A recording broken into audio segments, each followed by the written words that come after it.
Poderia um eco persistente de palavras não ditas definir o futuro? Para Amara Oliveira, o silêncio no escritório da consultoria Horizonte em Lisboa tinha se tornado mais ruidoso do que qualquer discussão. O ar-condicionado sussurrava promessas de eficiência, as teclas dos computadores criavam uma sinfonia de produtividade, mas por baixo dessa fachada de modernidade, Amara sentia o peso de um olhar, a pausa antes de um nome, a interrogação subtil, numa voz que questionava não o seu trabalho, mas a sua própria presença. Amara, com os seus 28 anos, era uma analista financeira talentosa, uma estrela em ascensão na empresa. A sua pele escura, herança orgulhosa dos pais cabo-verdianos que tinham lutado para lhe dar um futuro em Portugal, brilhava sob as luzes frias do escritório. O seu cabelo, um volumoso afro, que por vezes prendia em tranças elaboradas, era uma coroa que ela usava com uma mistura de orgulho e desafio silencioso. Nos últimos meses, porém, essa coroa parecia pesar mais. O epicentro do seu desconforto tinha nome: Vasco Monteiro. 50 e tal anos, cabelo impecavelmente grisalho, fatos que pareciam ter sido talhados para um corpo que já não tinha, Vasco era o epítome do velho status quo. Chefe de equipa, com uma autoridade que emanava não tanto da sua competência, mas da sua longevidade na empresa e da sua rede de contactos. Para Vasco, Amara parecia ser uma anomalia. Uma peça exótica no puzzle corporativo que ele insistia em arrumar com comentários que deslizavam como óleo, pegajosos e difíceis de limpar. Esse seu cabelo tão exótico, Amara.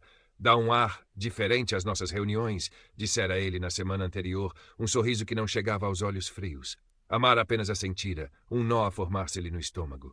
O que responder? Que o seu cabelo não estava ali para o entretenimento visual dele. Que exótico era uma palavra que a colocava numa prateleira de curiosidades, não de colegas. Lembrou-se da sua infância no bairro da Ameixoeira, das palavras da mãe. Minha filha, tens de ser 2 vezes melhor para teres metade do reconhecimento. A frase ecoava agora com uma clareza dolorosa. Tinha sido 2 vezes melhor. Licenciatura com distinção, mestrado com louvor. E, no entanto, ali estava ela, a sua competência ofuscada pela textura do seu cabelo.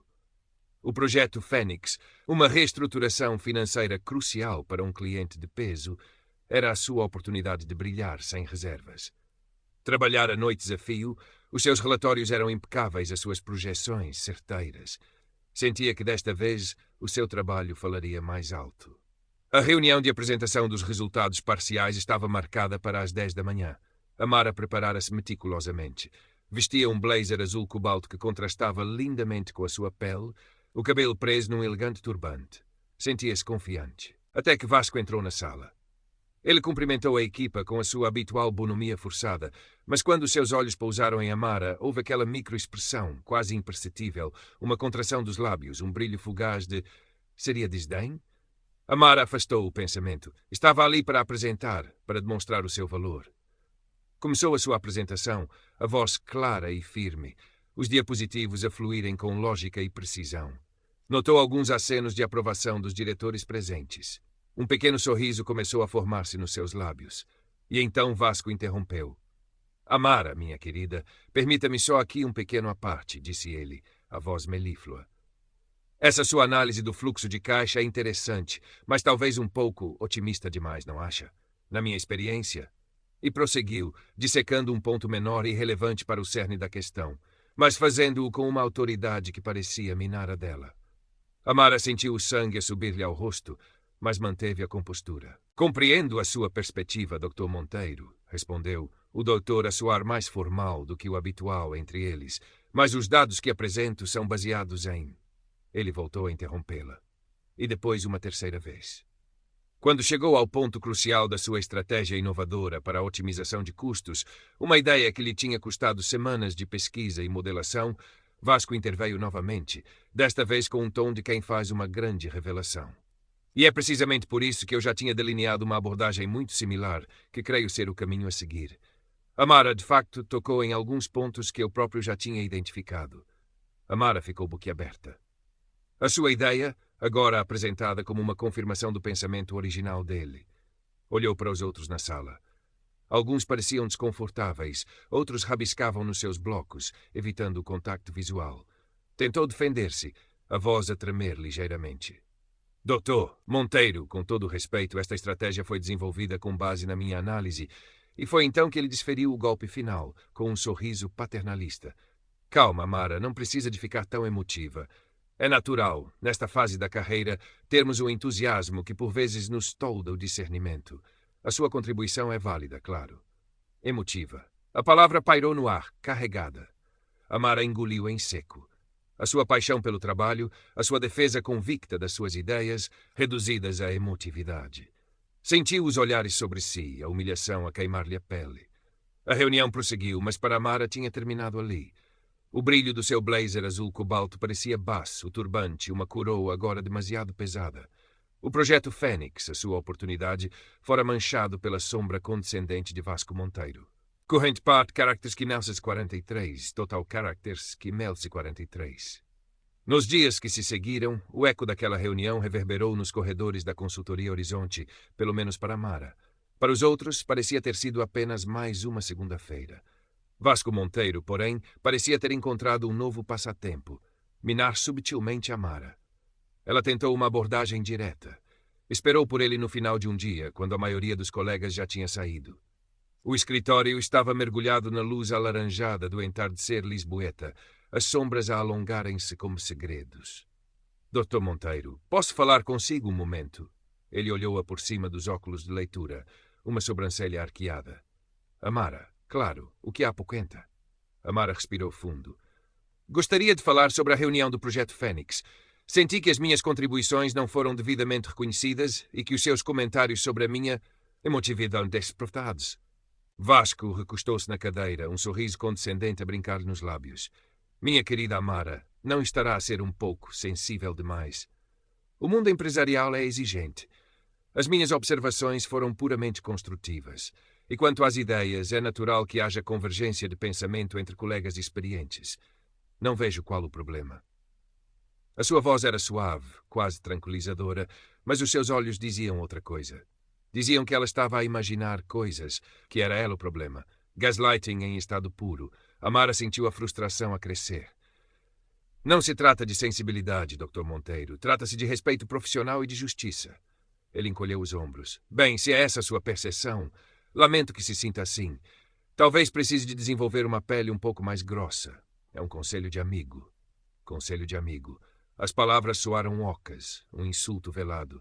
Amara saiu do gabinete dele com o maxilar cerrado, a sensação de impotência a oprimi-la. As microagressões continuaram, como uma chuva fina e persistente. E-mails importantes sobre o projeto Fênix que não a incluíam na lista de destinatários. Reuniões informais de equipa das quais ela só tinha conhecimento depois de acontecerem. Comentários em voz alta sobre como algumas pessoas precisavam de mais acompanhamento para tarefas complexas, o olhar dele a deslizar momentaneamente na sua direção. Numa ocasião, durante uma pausa para café na copa, ele comentou, para quem quisesse ouvir, como era admirável que Amara tivesse chegado onde chegou, considerando as suas origens. O elogio envenenado fez com que o café lhe soubesse a fel. A única pessoa a quem Amara conseguia confidenciar a sua angústia era Clara Gomes. Clara, uma analista de marketing brasileira, vibrante e assertiva, conhecia bem as nuances da discriminação em terras lusas. Encontravam-se para almoçar num pequeno restaurante de comida cabo-verdiana perto do Saldanha, um refúgio onde Amara podia respirar e falar a sua língua sem filtros. Ele está a fazer-te mobbing, Amara, é claríssimo, disse Clara depois de ouvir o último relato. Esse tipo de racismo velado, paternalista, é o pior. Faz-te duvidar de ti mesma. Eu sei, Clara. Mas o que posso fazer? Se me queixo, sou a negra zangada, a conflituosa. Documenta tudo, amiga, aconselhou Clara, os olhos sérios. Datas, horas, o que ele disse ou fez, quem estava presente. Tudo. Um dia vais precisar disso. Amara começou a seguir o conselho de Clara. Um pequeno caderno tornou-se o seu confidente silencioso. Cada entrada um peso a menos no coração, mas um peso a mais na alma. Rui Alves, um colega da equipa de Amara, um programador talentoso e geralmente reservado, testemunhava muitas destas interações. Amara via o desconforto nos seus olhos, a forma como ele desviava o olhar quando Vasco fazia um dos seus comentários. Mas Rui nunca dizia nada. Era a personificação da maioria silenciosa, aquela que, com a sua inação, permitia que a injustiça florescesse. O stress começou a cobrar o seu preço. Amara tinha dificuldade em dormir, a ansiedade a roê-la por dentro.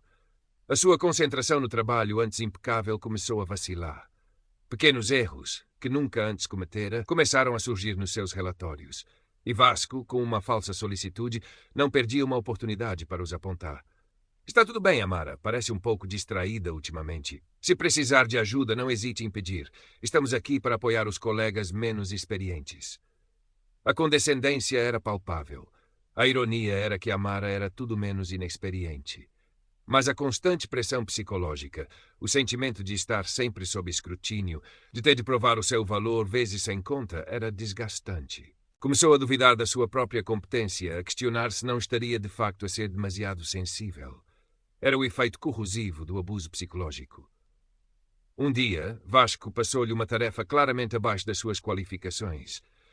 Organizar e formatar uma apresentação que ele próprio tinha feito de forma desleixada. Amara, querida, você tem tanto jeito para estas coisas estéticas. Dê aqui um toque feminino. Sim, o toque feminino. O seu mestrado em finanças, as suas noites em claro a analisar dados complexos, reduzidos a uma questão de jeito para coisas estéticas. Foi nesse momento que algo dentro de Amara mudou. A hesitação, o medo de ser mal interpretada, começaram a dar lugar a uma raiva fria e determinada. Olhou para Vasco, um brilho novo nos olhos. Dr. Monteiro, creio que as minhas competências são mais bem aproveitadas na análise estratégica do Projeto Fênix, conforme definido no meu plano de trabalho. Tenho a certeza que o estagiário do Departamento de Marketing terá todo o gosto em ajudá-lo com a formatação. Vasco ficou momentaneamente surpreendido pela firmeza dela. Depois o seu rosto endureceu. Como queira, Amara, mas atitude é tudo nesta empresa. A pequena vitória de Amara ao recusar a tarefa de formatação teve um preço. Vasco tornou-se mais frio, mais calculista. A sabotagem subtil intensificou-se. Informações cruciais para os seus relatórios chegavam-lhe atrasadas, reuniões importantes eram marcadas em cima da hora, impossibilitando a sua preparação adequada. Ele parecia determinado a provar o seu ponto, que ela não estava à altura. O ponto de viragem interno de Amara solidificou-se. Já não se tratava apenas de aguentar, de sobreviver. Tratava-se de lutar. A lembrança da mãe, 2 vezes melhor, adquiriu um novo significado. Não era só sobre competência, era sobre resiliência, sobre a recusa em deixar que outros definissem o seu valor. O projeto Fênix aproximava-se de uma fase crítica, a apresentação da proposta final ao cliente. Amara era responsável por uma secção vital sobre a mitigação de riscos financeiros. Trabalhou nela com afinco renovado, verificando cada detalhe, cada cálculo. Sentia que esta era a sua oportunidade de demonstrar inequivocamente a sua capacidade. Na véspera da entrega interna do material consolidado, Amara enviou a sua secção, impecável, para a pasta partilhada da equipa, com cópia para Vasco. Sentiu um alívio momentâneo, a sensação de dever cumprido. No dia seguinte, durante a reunião de revisão final antes da apresentação ao cliente, o diretor do departamento, Dr. Mendes, um homem geralmente afável, mas visivelmente tenso com a importância do projeto, começou a folhear o documento. A análise de mercado está excelente. Parabéns à equipa. A estratégia de implementação sólida. Agora, a secção de mitigação de riscos. Ele parou, a testa franzida. Amara, esta parte parece incompleta. Faltam os dados de projeção para o cenário B e a análise de sensibilidade cruzada. E os gráficos estão desformatados. Amara sentiu um arrepio. Desculpe, Dr. Mendes, mas tenho a certeza que incluí todos esses elementos. E os gráficos estavam formatados. Eu verifiquei várias vezes. Vasco interveio, a voz carregada de uma falsa preocupação. Amara, talvez na pressa. Todos cometemos erros. O importante é retificar a tempo. Felizmente, eu tinha uma versão anterior do seu trabalho guardada e consegui complementar algumas lacunas durante a noite. Não está perfeito, mas servirá. Ele projetou no ecrã uma versão do trabalho de Amara que era de facto a sua, mas adulterada. Faltavam secções-chave, outras estavam truncadas, os gráficos desalinhados. Era uma caricatura do seu esforço. Amara olhou para Vasco, incrédula. Ele tinha deliberadamente sabotado o seu trabalho. A frieza da sua traição era avassaladora. Dr. Monteiro, disse Amara, a voz a tremer ligeiramente, mas com uma firmeza que surpreendeu a si mesma, esta não é a versão que eu submeti. A minha versão continha todos os elementos referidos pelo Dr. Mendes e estava devidamente formatada. Eu tenho o ficheiro original e o e-mail de envio que o comprovam. Vasco riu-se, um som seco e desagradável. Amara, Amara. Sempre a tentar encontrar desculpas.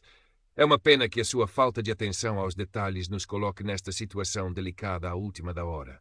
Mas não se preocupe, como disse, eu tentei remediar. Dr. Mendes olhava de um para o outro, a confusão a dar lugar à irritação. Não temos tempo para isto.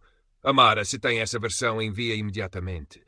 Vasco, agradeço a sua iniciativa, mas precisamos da versão mais completa e correta. Amara, com as mãos a tremer, reencaminhou o e-mail original com um anexo para todos os presentes. O silêncio na sala era palpável enquanto o Dr. Mendes abria o ficheiro. O seu rosto suavizou-se ligeiramente. De facto, esta versão está completa e bem estruturada. Amara, obrigado. Vasco, não percebo como é que a sua versão de segurança estava tão diferente e incompleta.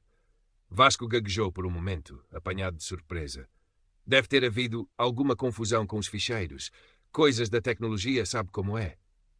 Mas o estrago na sua credibilidade, pelo menos naquele momento, estava feito. Amara sentiu uma pequena, amarga vitória, mas sabia que a guerra estava longe de terminar. Vasco não lhe perdoaria aquele desafio público. A apresentação ao cliente foi um sucesso, em grande parte devido à solidez da análise de Amara. Mas a tensão entre ela e Vasco era cortante. Ele evitava o seu olhar, mas ela sentia a sua hostilidade latente. A gota de água veio algumas semanas depois, na avaliação de desempenho semestral. Amara entrou no gabinete da doutora. Mara Sofia Antunes, a diretora de Recursos Humanos, uma mulher na casa dos 40, com um ar profissional e geralmente neutro. Vasco estava presente, o que não era habitual para avaliações que não fossem diretamente da sua equipa, mas ele justificou a sua presença com o seu papel de mentor no projeto Fênix. Dr. Antunes começou com alguns elogios gerais ao empenho de Amara. Depois, o tom mudou. No entanto, Amara, temos recebido algum feedback preocupante. O Dr. Monteiro aqui presente expressou algumas reservas quanto à sua consistência e capacidade de trabalhar sob pressão. Houve alguns lapsos no projeto Fênix que felizmente foram corrigidos a tempo, mas que indicam uma necessidade de maior atenção aos detalhes. Amara olhou para Vasco. Ele tinha um ar compungido, como se lhe custasse imenso ter de dar aquele feedback negativo. O teatro era nauseante. E também, continuou o Dr. Antunes, folheando uns papéis, há a questão da sua reatividade. Parece que por vezes leva as críticas de forma demasiado pessoal, o que pode dificultar a dinâmica de equipa. Numa empresa como o Horizonte, a capacidade de adaptação e o espírito colaborativo são essenciais. Era inacreditável. Vasco, o agressor, o sabotador, estava ali, a pintá-la como uma profissional deficiente e conflituosa. E a doutora Antunes parecia estar a aceitar aquela narrativa. Foi então que Amara tomou a sua decisão. O caderno onde documentara tudo estava na sua mala. As palavras de Clara ecoavam na sua mente. Já não havia nada a perder. Dr. Antunes, Dr. Monteiro, começou Amara, a voz surpreendentemente calma. Agradeço o feedback. No entanto, tenho uma perspectiva bastante diferente sobre os eventos que descrevem, e tenho provas que a sustentam.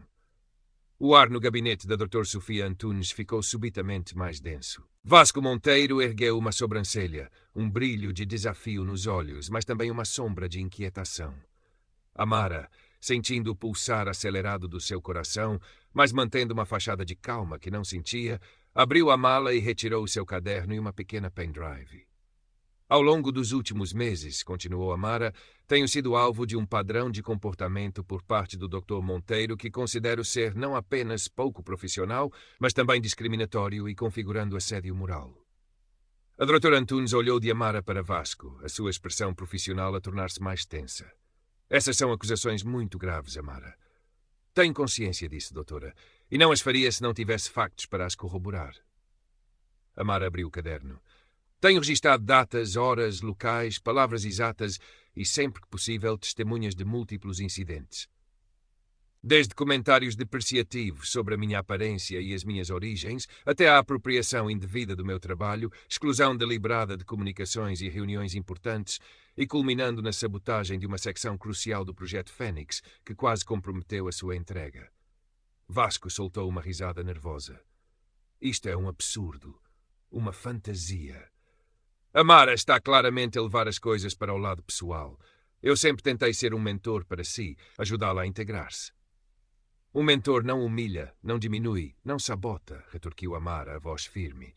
Na pendrive que aqui tenho estão cópias de e-mails que comprovam a exclusão, a versão original do meu trabalho no Projeto Fênix e a versão adulterada que o Dr. Monteiro apresentou. E estou disposto a detalhar cada um dos incidentes que registrei. A Dra. Antunes pegou na pendrive com uma expressão séria. Amara, compreendo que queira apresentar a sua versão. Vasco terá a oportunidade de responder a estas alegações. A Consultoria Horizonte leva muito a sério qualquer queixa de assédio ou discriminação. Vamos ter de investigar isto a fundo. A reunião de avaliação de desempenho transformara-se no início de um processo formal. Nos dias seguintes, a Dra. Antunes conduziu uma investigação discreta, mas minuciosa. Entrevistou Amara longamente, que relatou com a maior objetividade possível cada incidente documentado. A dor e a frustração eram evidentes na sua voz, mas ela esforçou-se por se ater aos factos.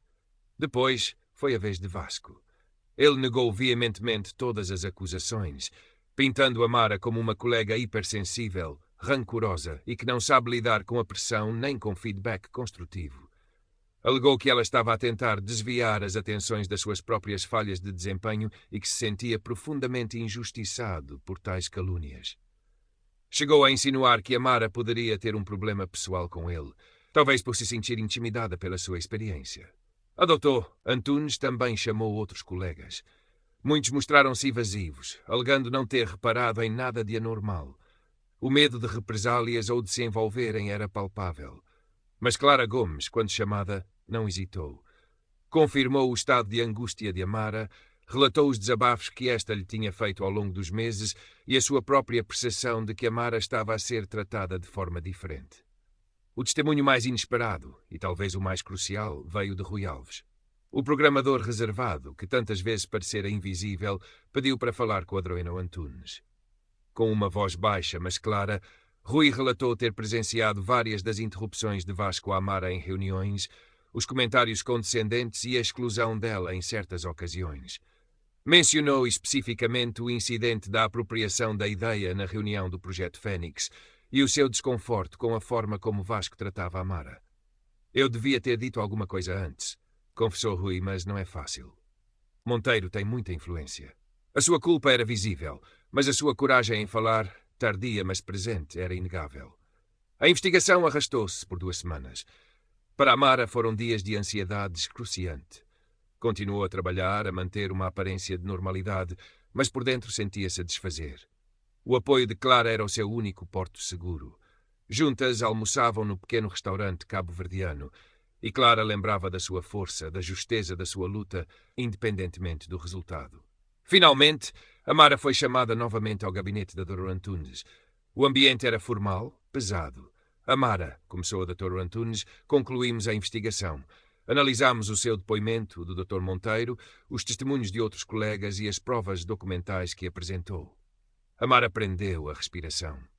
A investigação revelou que, de facto, houve um padrão de comportamento inadequado por parte do Dr. Vasco Monteiro em relação a si. Foram identificados múltiplos incidentes que podem ser caracterizados como microagressões e tratamento desrespeitoso, e existem evidências que sugerem uma tentativa de minar o seu trabalho profissional. Um alívio imenso, mas ainda cauteloso, começou a invadir Amara. Ouvir aquelas palavras, uma validação oficial, era algo que ela quase não se atrevia a esperar. No entanto, continuou a Dra. Antunes, e o coração de Amara afundou um pouco, a caracterização legal de assédio moral ou discriminação racial, em termos que permitiriam uma ação disciplinar mais severa, é complexa e requer um ônus de prova muito elevado que, em alguns aspectos, a investigação não conseguiu estabelecer de forma inequívoca, para além de qualquer dúvida razoável, especialmente no que toca à intencionalidade discriminatória explícita. Amara sentiu um nó na garganta. A intencionalidade discriminatória explícita. Como provar o que ia na mente de Vasco para além das suas ações e palavras, que para ela eram tão dolorosamente claras? O racismo raramente vinha com um manual de instruções ou uma confissão assinada. A Dra. Antunes prosseguiu, o seu tom cuidadosamente neutro.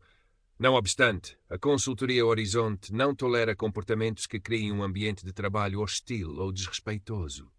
Como tal, o Dr. Vasco Monteiro receberá uma advertência formal por escrito, que constará no seu processo individual. Será também obrigado a frequentar um programa de formação intensivo sobre diversidade, inclusão e prevenção de assédio no local de trabalho. Uma advertência, um workshop. Era essa a medida da justiça? Amara lutou para manter a compostura. Entendemos que esta situação lhe causou um stress considerável. Amara acrescentou a Dr. Antunes com um tom que parecia genuinamente mais suave. A empresa está disposta a oferecer-lhe apoio psicológico, se assim o desejar. E queremos assegurar-lhe que estamos a rever os nossos procedimentos internos para lidar com este tipo de queixas de forma mais eficaz e para promover uma cultura de maior respeito e inclusão. Amara agradeceu, a voz embargada. Saiu do gabinete com um turbilhão de emoções. Havia uma validação, sim. As suas queixas não tinham sido em vão. Vasco fora repreendido, de alguma forma, mas a sensação de injustiça residual era forte. Um workshop iria mudar os preconceitos enraizados de um homem como Vasco Monteiro? Dificilmente.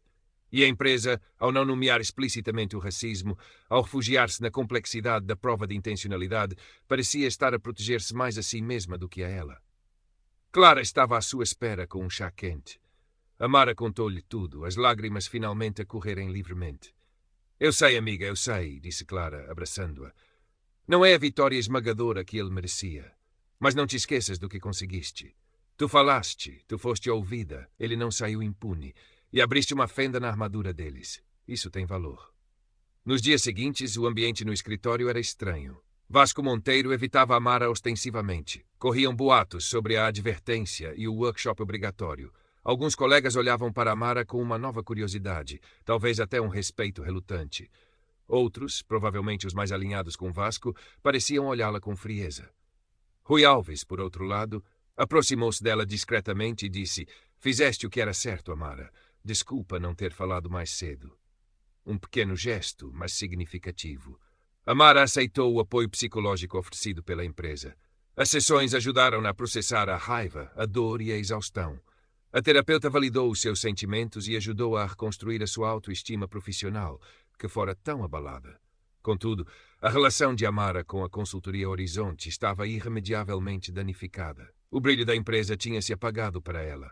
Via agora as fissuras na fachada de modernidade e inclusão. Sabia que, mesmo com a advertência a Vasco, o seu dia-a-dia ali seria sempre marcado pela sombra do que acontecera. Ele continuaria lá, e a cultura que permitira o seu comportamento não se transformaria da noite para o dia. Decidiu que era tempo de seguir em frente. Começou a procurar ativamente novas oportunidades de emprego, desta vez com um critério adicional. Não queria apenas um bom salário e projetos interessantes, queria um ambiente de trabalho genuinamente respeitador e inclusivo, onde a sua cor de pele e o seu cabelo fossem apenas isso, características suas, não pretextos para discriminação ou condescendência. Levou tempo. O mercado de trabalho era competitivo, mas Amara estava determinada. A experiência, por mais dolorosa que tivesse sido, também lhe dera uma nova força. Uma clareza sobre o que não estava disposta a tolerar. As palavras da mãe, 2 vezes melhor, ainda ecoavam, mas agora Amara acrescentava-lhes um corolário, e com o triplo da dignidade. Alguns meses depois, Amara estava sentada num café no Chiado, o sol de primavera a aquecer-lhe o rosto. Tinha acabado de sair de uma segunda entrevista numa empresa de tecnologia com uma reputação crescente pela sua cultura inovadora e diversificada.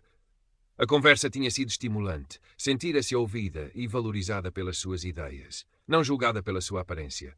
O telemóvel vibrou. Era um e-mail. O assunto, proposta de colaboração, Consultoria Horizonte.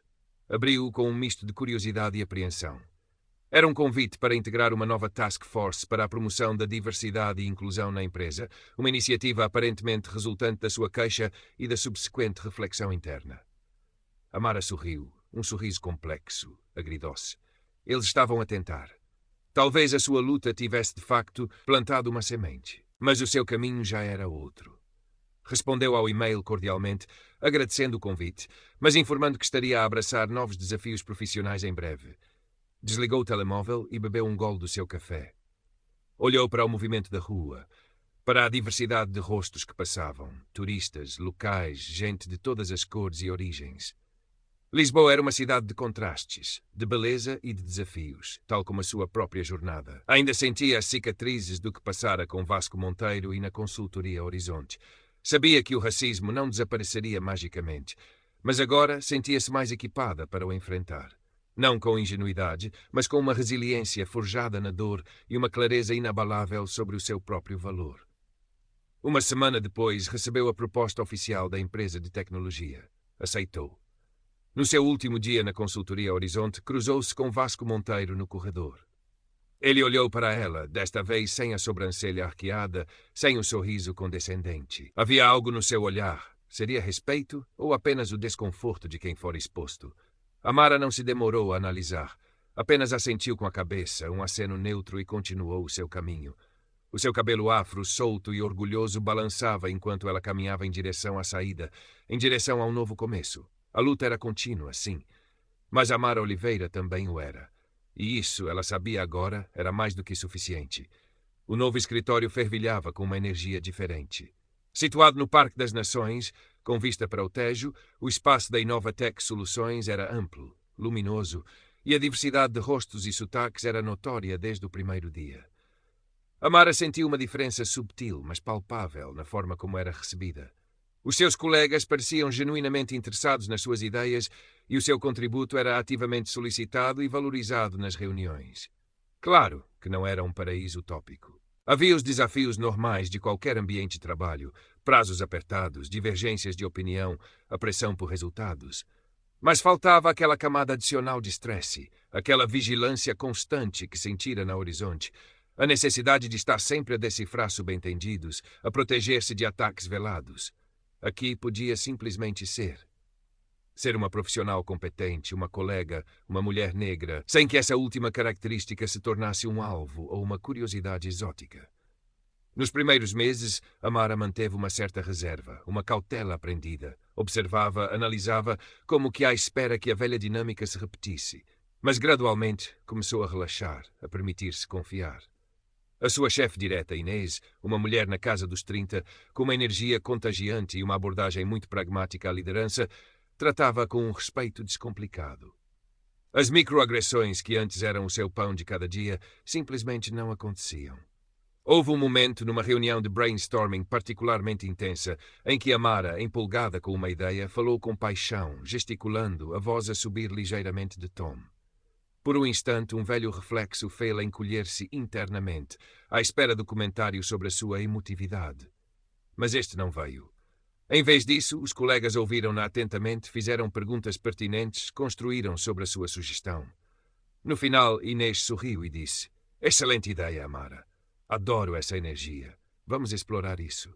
Essa simples validação, a normalização da sua paixão como um atributo positivo e não como uma falha feminina ou racial, foi incrivelmente curativa para Amara. Foi como se uma janela se abrisse numa sala muito fechada, deixando entrar ar fresco e luz. Claro que o fantasma de Vasco Monteiro e da consultoria Horizonte não desapareceu por completo. Havia dias em que uma memória mais amarga ressurgia, um comentário, um olhar. E ela sabia que o mundo lá fora continuava a ser um lugar onde muitos Vascos ainda operavam com impunidade. A sua experiência tinha-lhe deixado uma sensibilidade acrescida, uma espécie de radar para as injustiças subtis. Certo dia, Clara ligou-lhe, eufórica. Adivinha quem foi convidado a sair da Horizonte por reestruturação interna? O coração de Amara deu um salto. Não me digas que... Ele mesmo, o teu amigo Vasco Monteiro. Parece que o workshop de sensibilidade não fez milagres, riu Clara. Correm rumores de que houve outras queixas desde depois da tua e que a tal Task Force para a diversidade, por incrível que pareça, começou a levar o seu papel a sério e a pressionar por mudanças reais. A tua pedrinha na engrenagem fez mais moça do que pensavas, amiga. Amara sentiu uma onda complexa de emoções. Não era a desgraça alheia, mas sim uma sensação de justiça tardia, de que o sistema, mesmo que lentamente e com relutância, por vezes corrigia os seus erros. O seu ato de coragem não tinha sido em vão, não apenas para si, mas talvez para outras que viessem depois dela. Continuou a encontrar-se regularmente com Clara. A sua amizade era um pilar. Falavam sobre trabalho, sobre a vida, sobre os desafios de serem mulheres de minorias em Portugal. Amara começou também a envolver-se, de forma discreta, em redes de apoio a jovens profissionais negros, partilhando a sua experiência, oferecendo mentoria informal. Não se via como uma ativista, mas sentia a responsabilidade de tornar o caminho um pouco menos árduo para os outros, se pudesse. Ainda havia momentos de dúvida, de cansaço. A luta contra o racismo, ela percebia cada vez mais, não era um evento único com um final feliz, mas um processo contínuo, uma maratona. Havia dias em que se sentia exausta só de pensar nisso, mas depois lembrava-se do seu percurso, da força que descobrira em si mesma e da importância de não se calar. Numa tarde de sábado, enquanto passeava pela Feira da Ladra, observando a azáfama colorida, os objetos antigos e as bugigangas, Amara viu um pequeno espelho com uma moldura de madeira escura, simples mas elegante. Comprou-o. Em casa, colocou-o na sua secretária. Não era para verificar a maquilhagem ou o cabelo. Era para se lembrar de se olhar nos olhos todos os dias e reconhecer a mulher resiliente que via ali refletida. Uma mulher que aprendera que a sua voz importava, que a sua dignidade não era negociável e que, apesar das cicatrizes, continuava a florescer. O seu cabelo, agora livre e desafiador como nunca, emoldurava um rosto onde a inteligência e a determinação se misturavam com uma serenidade recém-conquistada. A jornada fora dura e outras batalhas certamente viriam, mas Amara Oliveira estava pronta, e pela primeira vez em muito tempo sentia que o horizonte à sua frente era verdadeiramente seu, vasto e cheio de possibilidades. O eco das palavras não ditas já não definia o seu futuro. Em vez disso, era a força da sua própria voz que a guiava. A Inovatec Soluções não era imune a todos os problemas do mundo corporativo.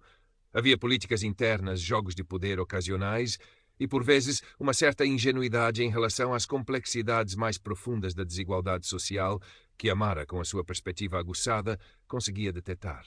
No entanto, a diferença fundamental residia na abertura ao diálogo e na vontade genuína, pelo menos por parte da liderança como Inês, de aprender e melhorar.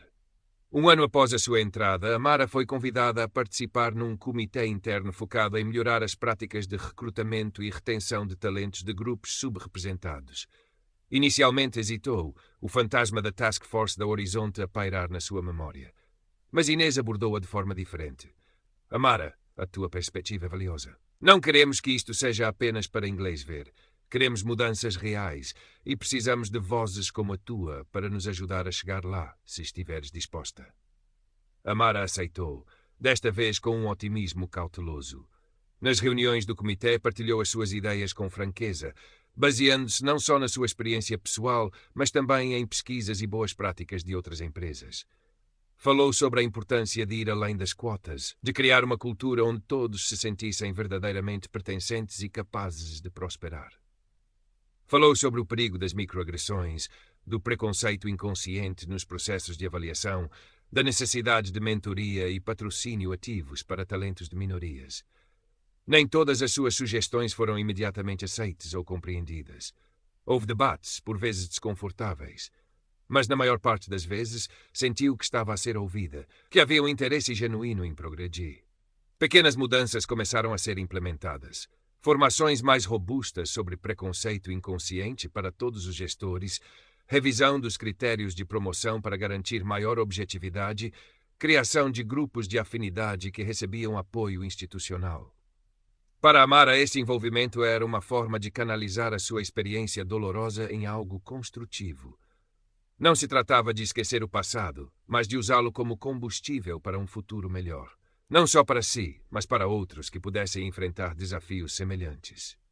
Fora do trabalho, a vida de Amara também encontrava um novo equilíbrio. Redescobrir a alegria na dança, juntando-se a um grupo de kizomba e funaná que ensaiava perto do intendente.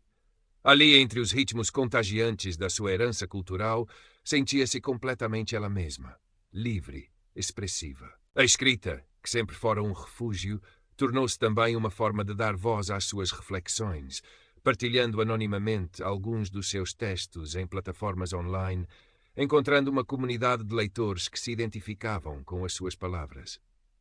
O pequeno restaurante cabo-verdiano perto do Saldanha continuava a ser um ponto de encontro sagrado com Clara.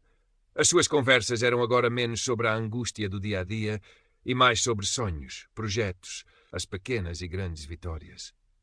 Clara também estava a prosperar na sua carreira, e as duas amigas celebravam juntas cada conquista. Um dia, ao arrumar papéis antigos, Amara encontrou o caderno onde tinha documentado os incidentes com Vasco Monteiro. Folheou-o lentamente.